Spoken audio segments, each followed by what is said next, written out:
মাস্টারদা সূর্য সেন, কল্পনা দত্তর, পুণ্যভূমি চট্টগ্রাম, সবাইকে শুভ সন্ধ্যা।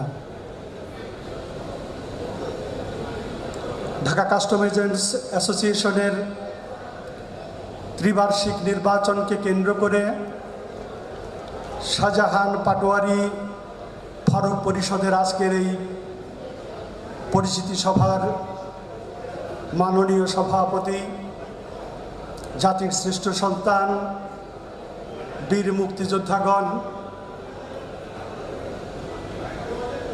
Chittagong custom agents অ্যাসোসিয়েশনের মাননীয় সভাপতি জনাব আক্তার হোসেন, সিনিয়র সহসভাপতি জনাব আলতাফ হোসেন চৌধুরী বাচ্চু, সাধারণ সম্পাদক কাজী ইমাম হোসেন বিলু ভাই সহ এই পরিষদ পরিচালনা কমিটির অন্যতম নেতা জনাব ইনসাফ আলী উসমানী, জনাব মোহাম্মদ ফজলুর রহমান, জনাব মনিরুজ্জামান শরীফ, আবুল কালাম আজাদ, শহীদুজ্জামান পিকুল ভাই সহ মঞ্চে উপবিষ্ট আমার মুরব্বিয়ানগণ, আজকের এই পরিচিতি সভায় আগত সম্মানিত সদস্যবৃন্দ, সবাইকে আমার সালাম এবং এই পরিষদের পক্ষ থেকে শুভেচ্ছা জানাচ্ছি।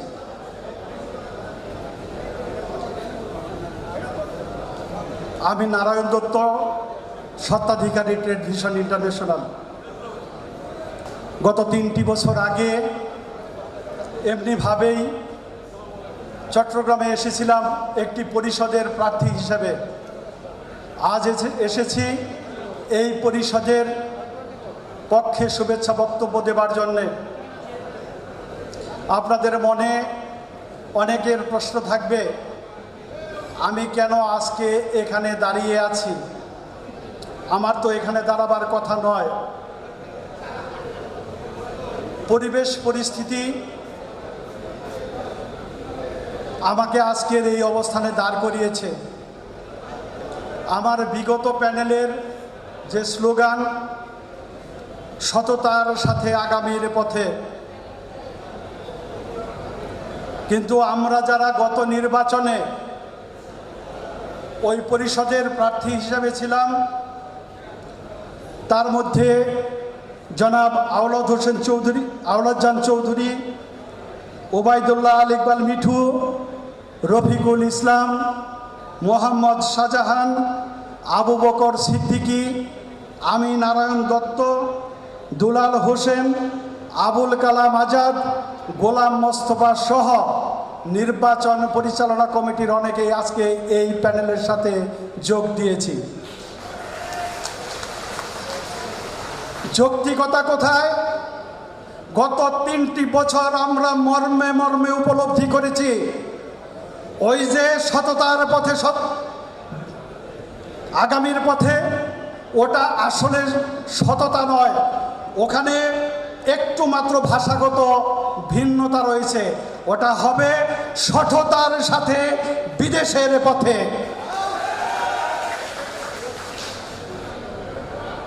গত নির্বাচনে যখন শাহজাহান ফারুক পরিষদ ডিক্লারেশন আসলো, ঢাকা কাস্টম এজেন্টস অ্যাসোসিয়েশনের নির্বাচনে বিকল্প কোনো প্যানেল ছিল না। আমরা তখন যারা যুবক ছিলাম, আমরা চেষ্টা করেছিলাম বিকল্প আরেকটি পরিষদ তৈরি করবার জন্যে। যেই দিন এই পরিষদ শাহজাহান ফারুক পরিষদ তৈরি হলো, তারপর দিন সকালবেলা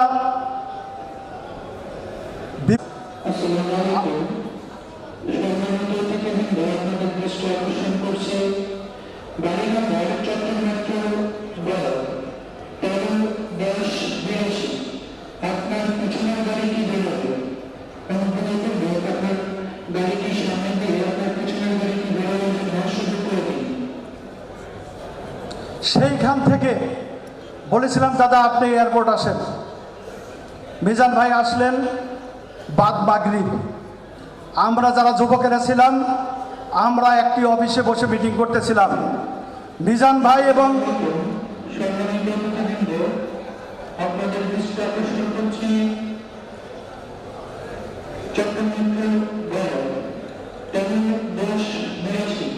আপনার পিছনে ধন্যবাদ। সেইখান থেকে দিলু ভাই মিজান ভাইকে সাথে নিয়ে আমরা বলেছিলাম একটি প্যানেল করবার জন্যে। মিজান ভাই তখন বলেছিল আমি এবার নির্বাচন করব না। আমরা সবাই বলেছিলাম আপনাকে নির্বাচন করতে হবে, আইদার আমাদের সাথে থেকে নির্বাচনটা পরিচালনা করতে হবে। যাই হোক, অনেক পথ পরিক্রমার পর আমরা যখন একটি পরিষদের পক্ষে নমিনেশন পেপার কিনলাম, নমিনেশন পেপার জমা দেবার 3 দিন আগ পর্যন্ত আমার পরিষদের কোনো সাধারণ সম্পাদক প্রার্থী ছিলেন না। আলহাজ মিজানুর রহমান সভাপতি প্রার্থী। আমাদের নির্বাচন পরিচালনা কমিটির একজন ফোন করে বললেন তোমরা যে দৌড়াচ্ছ তোমাদের সাধারণ সম্পাদককে। আমি বলেছিলাম দাদা প্যানেলটা তো দিতে হবে, কোনো প্রার্থী কিন্তু পদের নাম লিখে কিন্তু নমিনেশন পেপারটা আপনার কাছে দিবে না। ফারুক সাহেবের বাড়ি বরিশাল, উবাইদুল্লাহ আল ইকবাল মিঠু সাহেবের বাড়িও বরিশাল। মিঠু ভাইকে সাধারণ সম্পাদক করে প্যানেলটা জমা দিয়ে দেন, নির্বাচনটা হোক। কেন বলেছিলাম? সেই দিন পর্যন্ত একটি অনৈতিক কাজে জড়িত থাকবার জন্যে খায়রুল বাশার সাহেব দেশে আসতে পারতেছিলেন না। তার নামে গুলশান থানায় মামলা ছিল। আমরা পরিষদের পক্ষ থেকে ভিকটিমকে অনেকভাবে কনভিন্সড করে, প্রশাসনের লোকদেরকে কনভিন্সড করে আমরা খায়রুল বাশার সাহেবকে দেশে আসার পথ সুগম করে দিই। বাশার সাহেব আসলেন, আমরা মিজান বাশার পরিষদ দাখিল করেছিলাম। পরিষদের পক্ষে প্রচারণায় গিয়ে আইসিটি কমলাপুরে আমরা প্রচারণায় গেলাম। আমাদের সমস্ত প্রার্থী সমর্থকদের খাবারের ব্যবস্থা করা হলো এই পরিষদের প্রচার সম্পাদকের দোলাবাইয়ের বাসায়। আমি কথাটা কেন বললাম যে একটি প্যানেল পরিচালনার নেপথ্যে যারা থাকেন, প্যানেলের প্রধানগণ যারা থাকেন, তাদের কতটুকু নীতি নৈতিকতা দায়িত্ববোধ থাকলে পরে অপর প্যানেলের একজন প্রার্থীর আত্মীয়ের বাসায় তারা এই সমস্ত কাজ করতে পারে। যাই হোক, নির্বাচনী প্রচার করতে গিয়ে আইসিটি কমলাপুরে আমার পরিষদ থেকে ওয়াদা করা হয়েছিল আমরা যদি ছাতা মার্কা প্রতীকে মিজান বাশার পরিষদ নির্বাচিত হতে পারি আইসিটিতে ভবন করে দিব। ইনশাল্লাহ 3টি বছর চলে গেছে, ভবন তো দূরের কথা, একটি মসজিদের অনুদানের চেক নিয়ে তারা সিনেমিনি খেলেছে। পানগা পোর্টে আমরা গিয়েছিলাম প্রচারণার জন্যে। আপনারা যারা এখানে পানগাতে ব্যবসা করেন, তৎকালীন সময়তে যারা উপস্থিত ছিল তাদেরকে উদ্দেশ্য করে আমার পরিষদের সভাপতি বলেছিলেন তোমরা এখানে জমি দেখো, আমি নির্বাচিত হতে পারলে পরে ইনশাল্লাহ 2 মাসের মধ্যে এখানে জমি কিনে দেব। ওনারা গত 3 বছরে 34টি কাজের একটি তালিকা দিয়েছেন, সবই প্রক্রিয়াধীন রয়ে গেছে। ওই যে পানগার জমি কেনা, সেইটাও প্রক্রিয়াধীনের মধ্যে রয়ে গেছে। গত 3 বছরে কাজ করেছেন হাতে গোনা 3টি। বেইলি রোডের জমি ক্রয়, উত্তরার জমি ক্রয়, আর ঢাকা কাস্টম এজেন্টস অ্যাসোসিয়েশনের 50 বছর পূর্তি। উত্তরার জমি ক্রয়,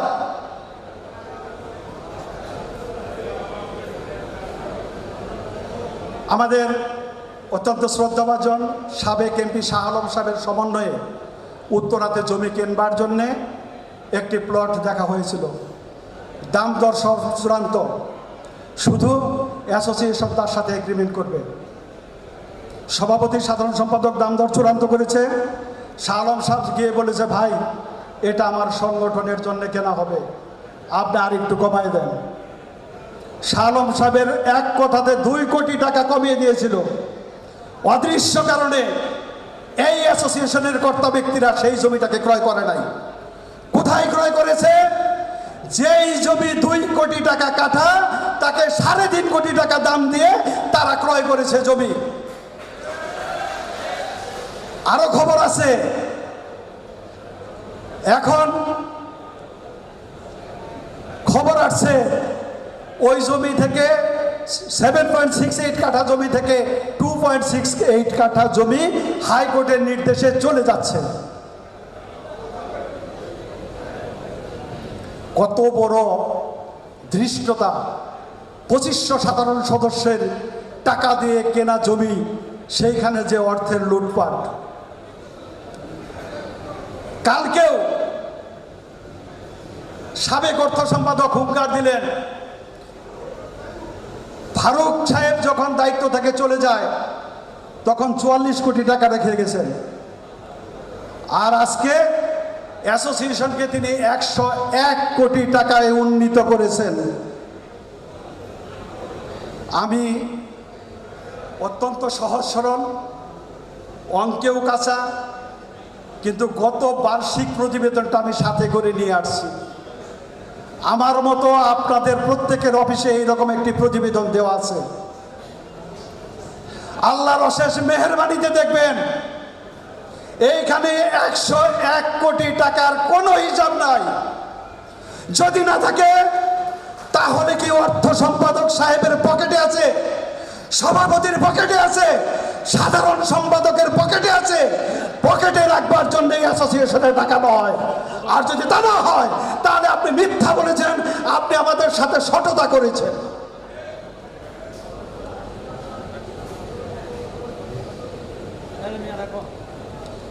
দুর্নীতির একটা সীমা থাকা উচিত। আমরা যখন মিজান বাসার পরিষদ পরিচিতি সভা করেছিলাম গত বছর সেনামা লঞ্চে, এই অর্থ সম্পাদক নজরুল সাহেবকে দায়িত্ব দেওয়া হয়েছিল 4,500 লোকের খাবারের আয়োজন করবার জন্যে। এই অর্থ সম্পাদক নজরুল তার দোসরদের নিয়ে 2,500 লোকের খাবার আয়োজন করেছে, বাকি 2,000 লোকের খাবারের টাকা মেরে দিয়েছে। ফলশ্রুতিতে রাত্রে 12:30টার সময় সমস্ত সদস্য না খেয়ে বেরিয়ে আসছে। সেইখান থেকেই তারা হাতে খড়ি। এই অর্থ সম্পাদকের কারণে কুরিয়ার সার্ভিসে প্রতি মাসে 25 লক্ষ টাকা নাই, পাঙ্গার অ্যাসোসিয়েশনের 4 টাকার হিসাব নাই, আইসিডি কমলাপুরে অর্থ কোটি টাকা লোপাট হয়ে গেছে, কোনো হিসাব নাই। আমি যখন বেনাপোলের পরিস্থিতি সবাই এই কথাটা বললাম, জনাবে আমাকে ফোন দিছে, ছোট ভাই তুমি এই কথা কইলা বইলো না, আমি সত্য বললে আপনার অসুবিধাটা কোথায়? চট্টগ্রামের এজিএমে এসেছিলাম, আমি মিজান ভাইকে বললাম, দাদা আমি অনেক অনেক সম্মান করি আপনাকে, আপনি যে কথাগুলি বলছেন পাবলিক আপনার অন্তরালে অনেক বাজে কথা বলেন, আমি এইটা দাদা সহ্য করতে পারি না, দয়া করে আপনি মিথ্যা কথা বলেন না। আমি কি মিথ্যা কথা বলছি? আপনি যে উত্তরার জমি কেনা নিয়ে যে মিথ্যা কথা বলতেছেন, কয় দেখো নারায়ণ, জমি কিন্তু আমি কিনি নাই। তাইলে জমি কে কিনছে? জমি কিনছে ইউনুস ভাই আর সেলিম চৌধুরী, অ্যাসোসিয়েশনের সভাপতি আপনি। জমি কিনে সেলিম চৌধুরী আর ইউনুস সাহেব, আপনি কাকে কি বোঝান?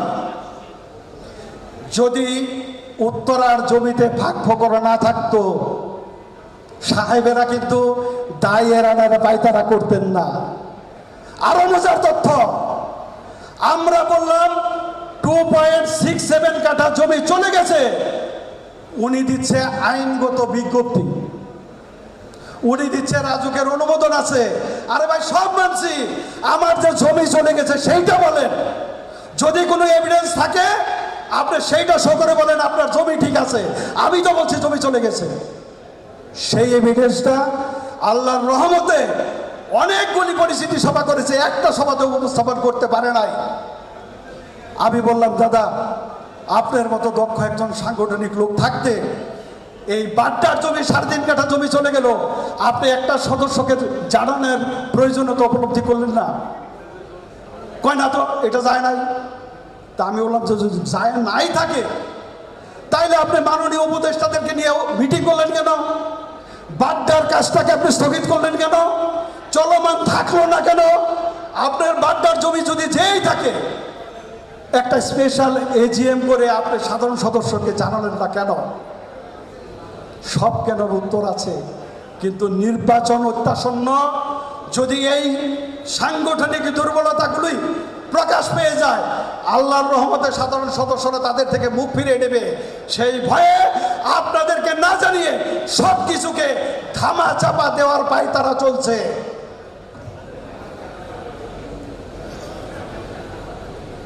আপনারা গত 3 বছরে যদি ঢাকা কাস্টম এজেন্টস অ্যাসোসিয়েশনের পক্ষে প্রতি বছর যদি 200 করেও SMS পান, আপনারা দেখবেন যে শুধু ভারপ্রাপ্ত সভাপতি, ভারপ্রাপ্ত সাধারণ সম্পাদক। যদি ভারপ্রাপ্ত সভাপতি, সাধারণ সম্পাদকের সংগঠন চলে, তাহলে আপনাদের মতো নেতাকে আমরা ভোট দিয়ে নির্বাচিত করব কেন? এবারে ঢাকা কাস্টম এজেন্টস অ্যাসোসিয়েশনের সদস্যরা সোচ্চার হয়েছে, আর নয় বিদেশি, এবারও হবে স্বদেশি।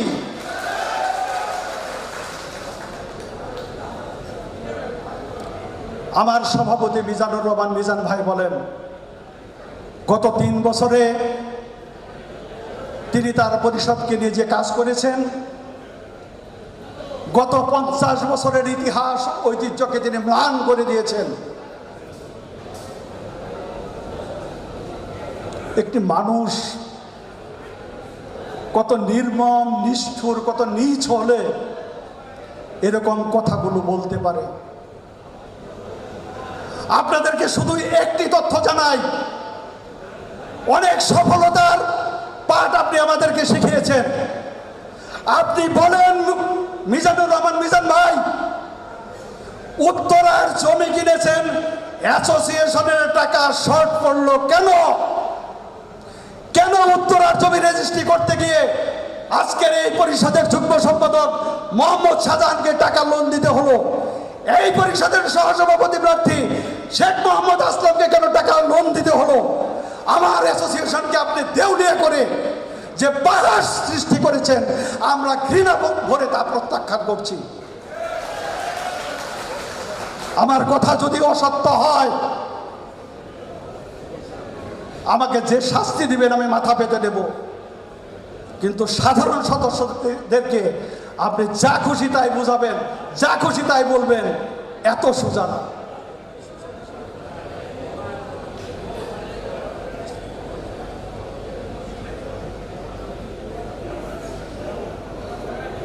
একটি পোর্টে সচল রাখবার জন্য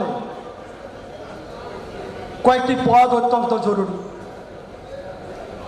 আমি 29টা পদের মধ্যে নাই বা গেলাম।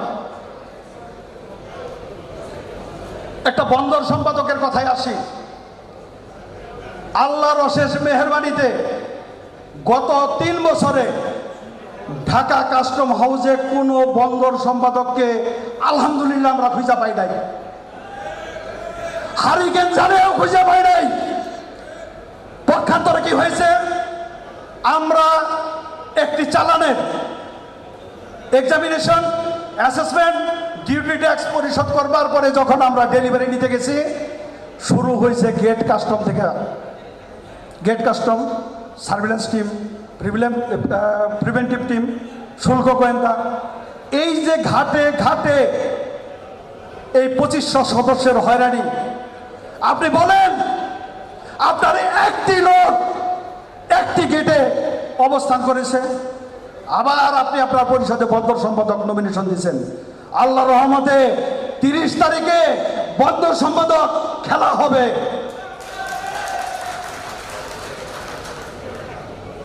কাস্টম বিষয়ক সম্পাদক, তাদের যে পারফরমেন্স, একটি অ্যাড ছিল টিভিতে, আশিয়ান সিটি। আশিয়ান সিটিতে প্লট বুকিং দেন আর নাকে তেল দিয়ে ঘুমান। 3 বছর আগে ঢাকা কাস্টম হাউসে একটি লাইসেন্স রিনিউয়াল হতো 12,000 টাকা। 10,000 টাকা ক্লার্ককে দিলে পরে A to Z করে ফেলতো, আর ক্লার্ককে 2,000 টাকা দিতাম। আমি সেই দিন লাইসেন্স রিনিউয়াল করেছি, 45,000 টাকা লেগেছে। মিজান সাহেবের উন্নতির অন্যতম নমুনা। এখন কাস্টম সম্পাদকের কাজটা শুনবেন। আমি আপনাদের সামনে একটা ফাইল নিয়ে আসছি, এটা আমার ব্যক্তিগত। এই ফাইলটা অ্যাসেসমেন্ট কমিটিতে গেছে 3 বার। অ্যাসেসমেন্ট কমিটিতে গেলে পরে এই ইসি কমিটির একজন প্রতিনিধি থাকে। প্রথম দফায় গেছেন বেলায়েত হোসেন। আমার এইটার ভ্যালু আছে, ইনভয়েস ভ্যালু, আপনারা যদি কেউ দয়া করে দেখেন, $6.5 ডিক্লেয়ার দেওয়া আছে। এটা একটি গভর্নমেন্টের পেপার।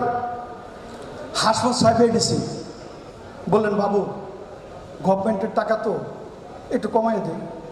বললাম, স্যার আমার এলাকায় বাড়ি। বললো, স্যার $15 তো গেছে, তাহলে আপনি আমার $15 দেন, আমি তো 2 টাকা কমিশন পাবো। এইটা নিয়ে কথার এক পর্যায়ে স্যারে বললো, না বাবু $5.5 করে দিন। স্যার $5.5 যদি করে দেন, এই ডকুমেন্টে আমি 52 লক্ষ টাকা কমিশন কম পাবো। আর যদি আপনি মেহরবানি করে $15 করে দেন, আমার আর জীবনে সেন্ড করতে হবে না। এই বেলায় সে বললেন, স্যারে যেটা বলছে দাদা ওইটা মাইনা দেন। কত বড় দালালের দালাল! আমি সেন্ড ড্যামেজের যদি 2 টাকা কমিশন বেশি পাই, বেটা তোর সমস্যাটা কি? আমার তো ডিক্লারেশন আছে $6.5, $5.5 আমি কেন নেব? সমস্যাটা কোথায় জানেন? এই যে কাস্টম সম্পাদক নির্বাচিত হয়েছেন, জীবনেতে কোনোদিন কলেজে যায় নাই। কয়টা করে এল আছে কলেজে সেইটাও জানে না। Custom act, SRO, H score এগুলো তো দূরের কথা। এরা নির্বাচিত হয়ে গেছে স্রোতের টানে। আমার অর্থ সম্পাদকের আরেকটি বিষয় আছে। এই যে আইসিডিতে অর্ধ কোটি টাকা লোপাট হয়ে গেছে উনার ছত্রছায়ায়।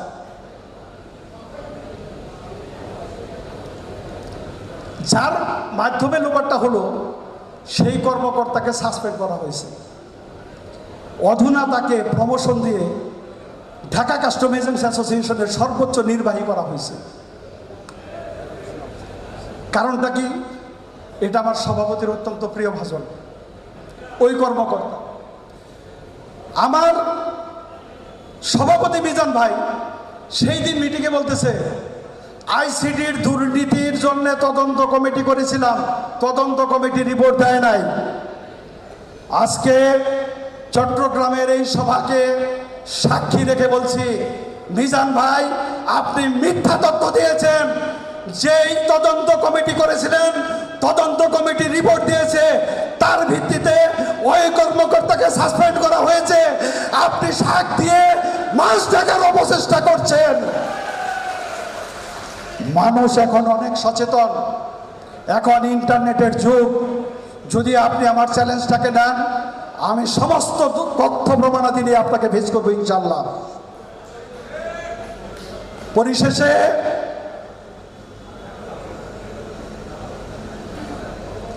আপনাদেরকে শুধু একটি কথা বলতে চাই,